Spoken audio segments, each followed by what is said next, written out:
Brothers and sisters, welcome to Elim.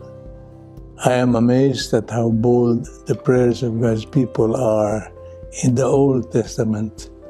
For example, in Micah 7:15 we read, "As in the days when you came from the land of Egypt, show us wonderful signs. Show us wonderful signs." Do we pray like this? Do we ask God for miracles and incredible things and believe that He is capable to grant them? Yes, we have faith. Most of us have trusting faith. We trust that God loves us and cares for us. But how many of us have what we call an expectant faith? The faith that can move mountains. The faith that believes without seeing. The utmost faith in Jesus, who is healer, Savior, and Lord.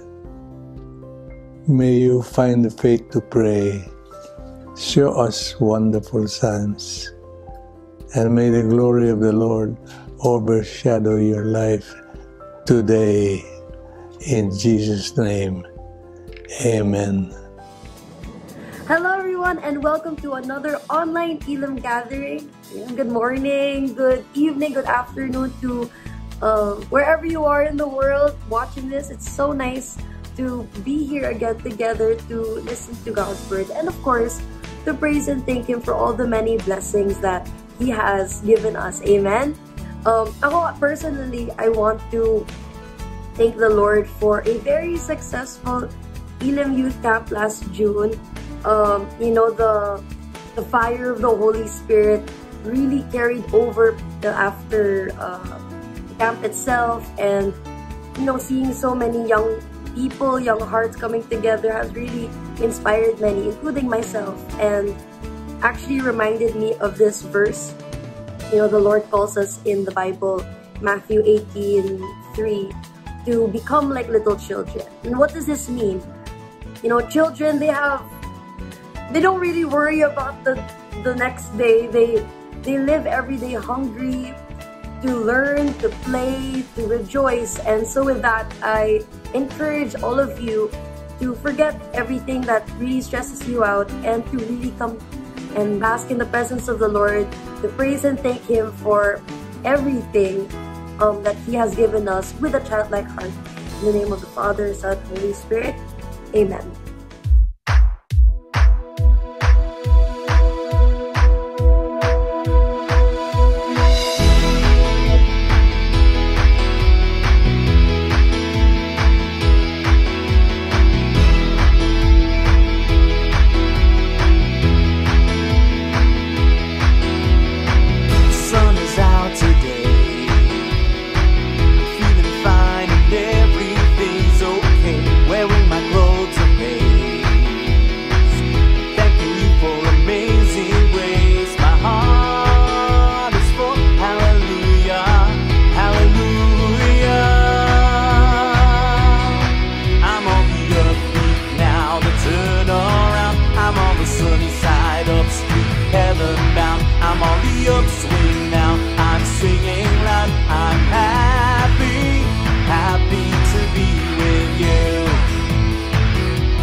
I'm on the sunny side of heaven now. I'm on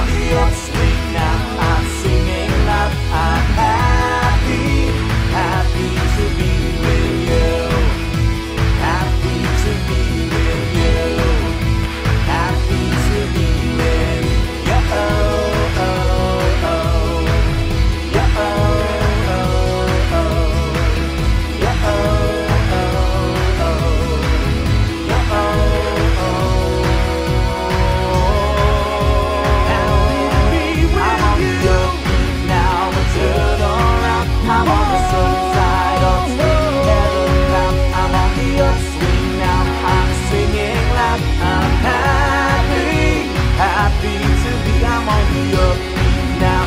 Turn around, I'm on the sunny side upswing. Heaven now, I'm on the upswing now. I'm singing loud. I'm happy, happy to be with you. Happy to be with you. Happy to be with you. Oh, oh, oh. Oh, oh, happy to be with you. Oh, happy to be with you. Oh, oh. Happy to be with you.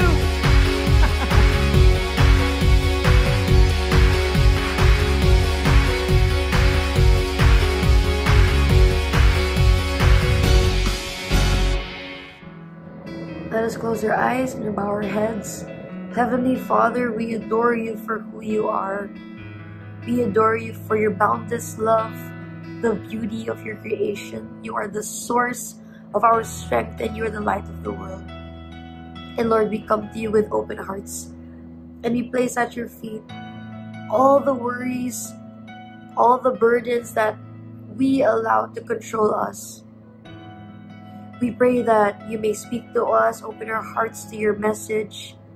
Help us receive it with simplicity and trust of a child. Guide us, Lord. Guide us to follow your will with pure and joyful hearts. All this we pray and ask for, and as early as now claim in Jesus' mighty name. Amen. In the Father, Son, Holy Spirit. Amen. Now with ready hearts, let us all welcome the teacher of the word, full-time servant of the Lord, Sister Lori Lina. Magandang araw mga kapatid. Ang pag-uusapan natin ngayon, free will or self-will. Ang free will ay masasabi nating kakayahan ng isang tao na pumili sa iba't ibang paraan ng pagkilos ayon sa malayang pagpapasya. Hindi lamang ito ang pagpapasya kung ako'y sasakay sa kotse o sasakay sa jeep o ako pupunta pa sa kaliwa o sa kanan o ako ba'y kakain o hindi kakain. Higit na mahalaga ito kasi kung pinag-uusapan ay ang ating pagdidesisyon na ethical or moral, kung tayo ba ay gagawa ng isang gawaing mabuti o masama, ito ba'y tama o mali, ito ba'y kalugod-lugod sa Diyos o ayaw niya. Ang pag-uusap sa kahalagaan ng free will ay nakabatay sa pananampalataya sa Diyos. Kinakailangan may paniniwala ka na may Diyos at ikay may relasyon sa Kanya. Kung hindi, walang kwenta yung usapan. Kasi kung hindi ka naniniwala sa Diyos o ayaw mong bahagi ng buhay mo ang Diyos, lahat ng iyong desisyon ay self-will. Ikaw lamang ang mahalaga at sa iyo nakabatay lahat ng desisyon. Pero kung ang gusto mo na umiral ay ang iyong buhay at kaugnayan sa Diyos, yan, pwede kang lumago at pwedeng mag-benefit sa iyo itong pag-uusapan tungkol sa free will. Unang-una, kailangan maintindihan natin na ang free will ay isang regalo ng Diyos sa atin. It is a gift of God na ibinigay sa atin sa simula't simula pa sa creation. Sabi sa Genesis 1, verse 26 to 28, sabi ng Diyos, likhain natin ang tao ayon sa ating larawan, ayon sa ating wangis. Sila'y kanyang nilalang na isang lalaki at isang babae at sila'y pinagpala niya. Sabi niya, magpakarami kayo at punuin ninyo ng inyong mga anak ang buong daigdig at kayo ang mamahala dito.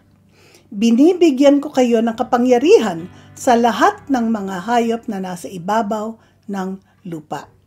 Sinabi din sa Genesis 2, ang tao nga ang nagbigay ng pangalan sa lahat ng mga ibon sa himpapawid at hayop sa parang. So, binigyan tayo ng Diyos ng malayang pagpapasya at inutusan tayo at pinahintulutan na gamitin ang pagpapasyang ito. Sabi niya, di tayo ang mamahala sa buong mundo at bawat bahagi nito. Kaya tayo nakapagbigay ng pangalan, pero may mga utos din na ibinigay ang Panginoon na nakikita na niya, kinakailangan sundin natin. Genesis 2 verses 16 to 17, iniutos ng Panginoong Diyos, malaya kang makakakain mula sa alinman sa mga puno sa halamanan, maliban sa puno ng kaalaman ng mabuti at masama. Mula sa punong yon ay hindi ka kakain. Kapag kinain mo ito'y mamamatay ka. So, utos yon. Ngayon, hindi ko muutos na yon. Meron pa rin tayong malayang pagpapasya o free will. Kasi yan yung bahagi ng ating pagkatao na ibinigay sa atin ng Diyos. Dahil kawangis natin siya. Dalawang nangyari dito. Dahil sa pag-uutos at pagpapahintulot ng Diyos. Number 1, lagi tayong makapagpipili. We always have a choice. We always need to make a decision. Bakit? Bakit hindi na lang, basta ito yung sinabi ni Lord, yun na lang ang gawin natin. Hindi tayo pwedeng humiwalay doon. Hindi Layo ng Diyos na gamitin natin ang free will upang tuklasin ang kalooban ng Diyos at malayang piliin ito. We are given choices. Meron din tayong mga utos. We are given commands. Pero malaya pa rin tayong magdesisyon kung tayo'y susunod o hindi. Di ba? Kasi nga, yan ang free will. Sabi nga sa Sirach 15 verses 14 to 15, sa pasimula pa ng lalangin niya ang tao, ginawa na niya itong malaya na pumili ng kanyang nais. Kung gusto mo, masusunod mo ang utos ng Panginoon. Ikaw ang magpapasya kung magiging tapat ka sa Kanya o hindi. Yun na lang nga si Adam and Eve, hindi. Pahamak tayong lahat. Hindi naman binawi ni Lord yung ating free will. At hanggang ngayon, meron pa rin tayong malayang pagpapasya kung masusundin natin ang utos ng Panginoon o hindi. Pero alam natin, may kabayaran yan. Kung ano man yung ating desisyon, pananagutan din natin sa Panginoon. Sabi sa Deuteronomy chapter 30 verses 19 to 20.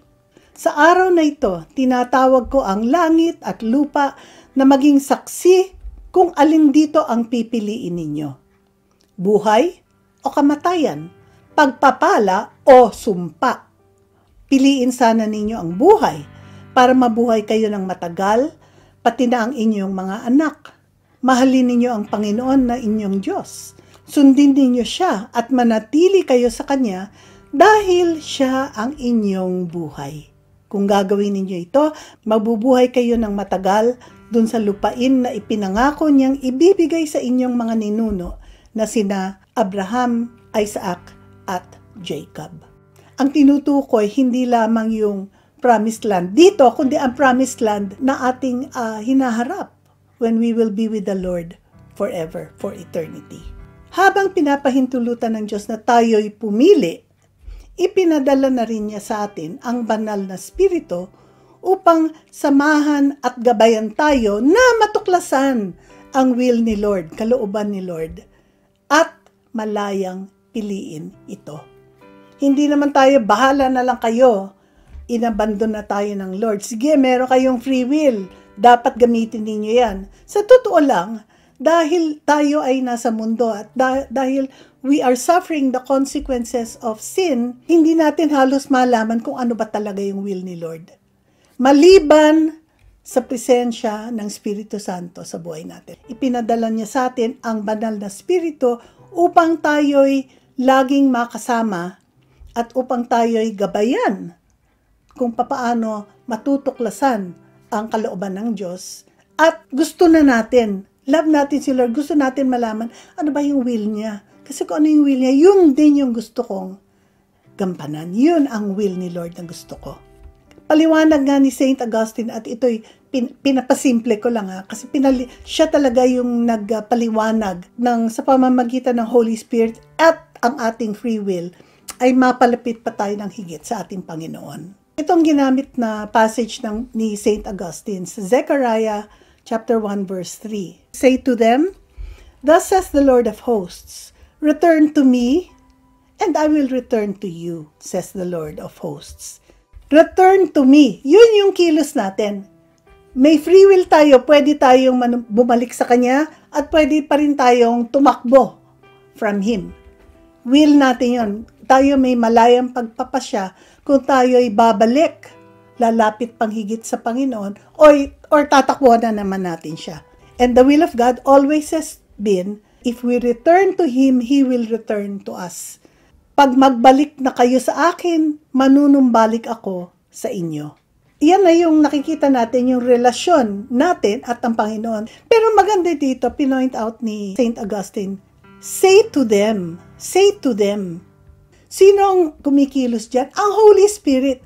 Siya yung nagsasabi sa atin, nagpapaalala sa atin, siya yung nag-uudyok sa atin, siya yung bumubulong sa atin. Tayo naman, tayo may malayang pagpasya. O sige, I will return. I will ask for forgiveness. I will ask for mercy. O, pwede na rin tayo magmatigas, sabihin na, ay wag muna. At alam naman natin yung consequences pag hindi tayo kagad bumalik sa Panginoon sa panahon na tayo may pagkakasala.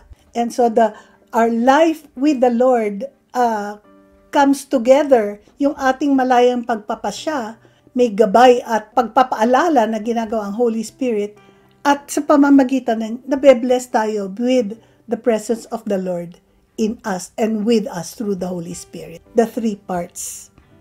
Ngayon, may mga nagsasabi, para namang hindi talaga yung malaya. Kasi para bang napipilitan lang tayo dahil gusto natin, inutos sa atin ni Lord sa pilitan tayo. Hindi. Pwede pa rin tayong hindi sumunod. But you see, with the Holy Spirit na kumikilos sa atin, naintindihan natin na ang pagmamahal ng Diyos ay naririyan. Yung abundance of life at saka yung blessed life na nanggagaling lamang kung tayo talaga ay nananatili doon sa buhay na gusto ng Panginoon para sa atin. And so we freely choose to be blessed. We freely choose to find the will of God and accomplish it. Pipiliin natin ng malaya na tayo ay mapasa Diyos, mapalapit sa Kanya. Sabi din sa Philippians 2 verse 13, ang Diyos ang siyang nagbibigay sa inyo ng pagnanais at kakayahang masunod nyo ang kalooban niya. So while we have free will, He sends us the Holy Spirit, at nang matagpuan natin yung desire, pagnanais at kakayahan, not only the desire but the ability to obey the will of God. And therefore we benefit, we are blessed by it. Walang pilitan dito eh. Hindi naman hiniling ng Diyos na isuko mo ang iyong malayang pagpapasya. Hindi niya hiningi yun. Ang paliwanag dito ni Oswald Chambers ay ganito. I cannot give up my will. Kasi bahagi yun ng pagkatao natin eh. Hindi ko maaaring isuko ang aking malayang pagpapasya. Kailangan kong gamitin ito at isagawa sa aking pagkilos. Kailangan kong magpasyang sumunod sa Diyos. Kailangan kong magpasyang tanggapin ang Espiritu ng Diyos. So we are free to obey. We are free to choose. We are free to accept the Holy Spirit. We are free to our own benefit. Because natatanggap natin ang pagmamahal ng Diyos, nalalasap natin ang biyaya na nangyayari sa buhay natin dahil sa pagmamahal ng Diyos na naranasan natin. Sabi sa Joshua chapter 24 verse 15, mamili kayo ngayon kung sino ang paglilingkuran nyo. Pero para sa akin at sa pamilya ko, maglilingkod kami sa Panginoon. Yung lakas ng loob na gamitin ang ating free will at pagpapasya upang sumunod. Kusang loob na mag-obey at sumunod sa Diyos. Yan, this is both the action of our free will and the action of the Holy Spirit who reminds us, who is with us, na sinasabi sa atin, because of love, we want to do it. Ngayon, may nagtanong, Sister Lord, nasan yung self-will dito sa lahat ng usapan nito? Yung self-will, pag wala ang Diyos. Ang self-will, pag tinanggihan mo siya. Tignan nyo nangyari sa Book of Judges. Isang aklat na punong-puno ng self-will. Sabi nga sa Judges 21:25, nang panahong iyon, walang hari sa Israel. Walang Diyos, walang hari. Kaya ang bawat isa ay gumagawa ng kahit anong gusto nilang gawin. Yan ang definition ng self-will. Gagawin mo na lang kahit anong gusto mong gawin, pero hindi mo man lang inisip, ano ba ang gusto nung naglikha sa akin? Kasi we are in the image and likeness of God, and we are given the ability to choose. We freely choose. And because we're aware of the love of God, we are freely choosing to do the will of God. So obedience is sweet. Obedience is love. Nais nating tuklasin ang kagustuhan ng Panginoon at malayang piliin ito. Sabi sa 2 Corinthians 3 verses 17 to 18. Where the Spirit of the Lord is, there is freedom. All of us gazing with unveiled face on the glory of the Lord are being transformed into the same image from glory to glory as from the Lord. Hindi ba yan ang gusto natin? Na magbago tayo, na mawala sa atin ang bahid ng kasalanan, na mawala sa atin yung kamunduhan, mawala sa atin yung pag-iral ng laman, at ang maiwan na lamang yung ating pagnanais na makita sa atin ang kaluwalhatian ng Panginoon hanggang maging kagaya niya tayo. Our desire always has been to achieve, to long for, and to hope for the glory that the Lord has prepared for us. Pinaghahandaan niya ni Lord Inaantay niya yung ating malayang pagpili sa Kanya at hanggang sa parte na kapag sinusundo na niya tayo dahil pinili natin siya ng kusa at may pagmamahal. Obedience, yes, but with love. That mahanap tayong naglolong para sa Kanya. Nagkaroon ng kumbaga buong halaga yung free will. That because we have exercised free will, na hinanap natin ang will ni Lord at malaya nating pinili ito, then we can hope to achieve the glory that is being reserved for us. That when He comes for us, the glory na hinanda niya ay makakamtan din natin. Thank you, Sister Lori, for delivering God's message to us. Elim Community's vision is to spread the good news to the ends of the earth. If you want to be a part of this evangelization, please give your tithes, love offerings, and donations to any of the following accounts.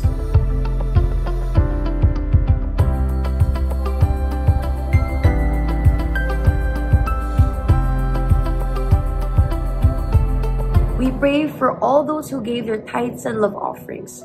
May the Lord bless you 100-fold for your generosity. In Jesus' name, amen.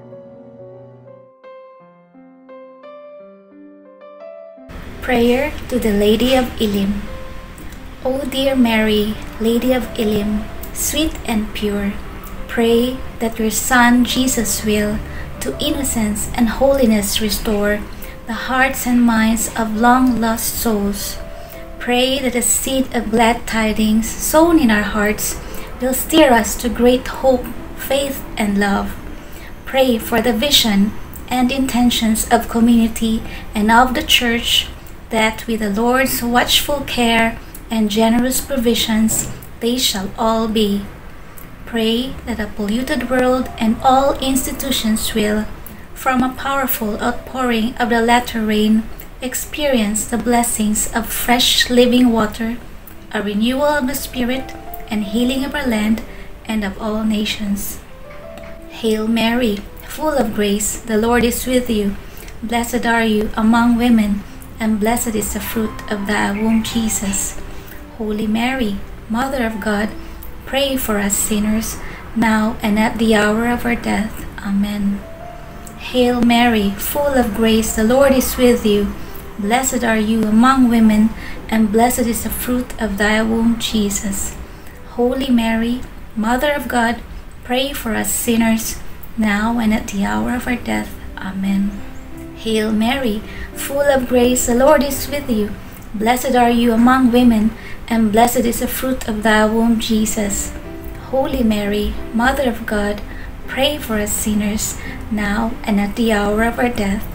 Amen. Elim Missions Prayer.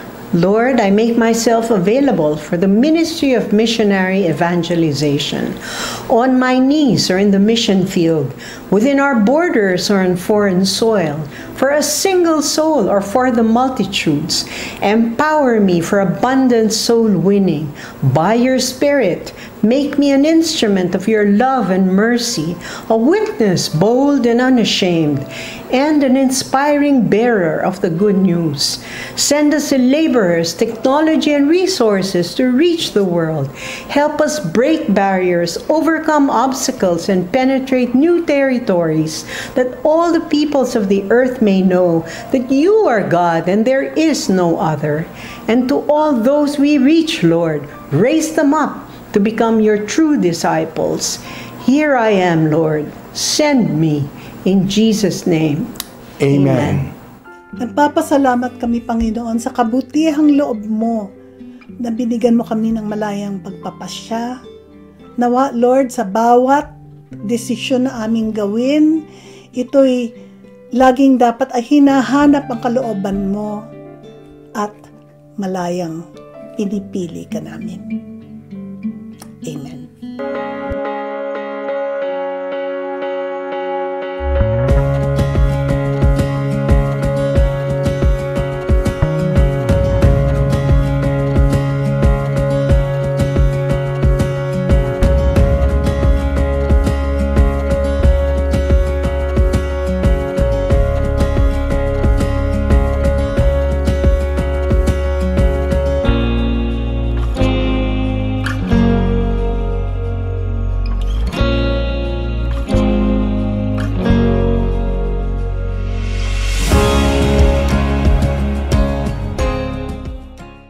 And that concludes our online Elim gathering, brothers and sisters.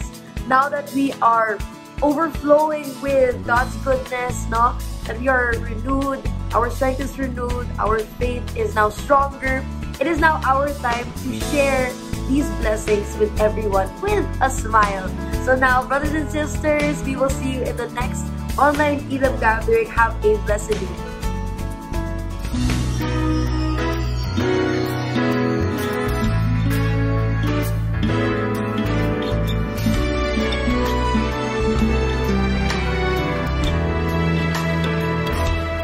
Sometime back each of us led a solitary life instead, thinking only of ourselves till one day he had to show the way. Now the past doesn't really matter, for we all have found a home with one mind and one heart, where Jesus is our Lord. Joy and laughter, we have found each other. Here at Elim, we have love.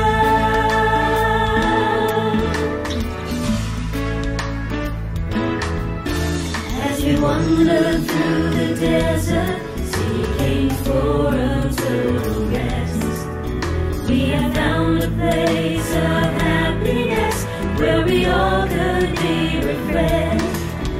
Now the past doesn't really matter, for we all have found a home with one mind and one heart, where Jesus is our Lord.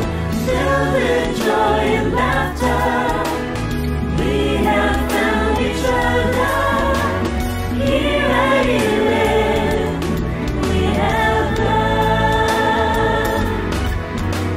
Together we join our hands to sing, let's preserve the unity. As we serve the Lord in many ways, love will reign in the family. Now the past doesn't really matter, for we all have found a home with one mind and one heart, where Jesus is our Lord. Filled with joy and laughter, we have found each other. Here at Elim, we have love. Now the past doesn't really matter, for we all have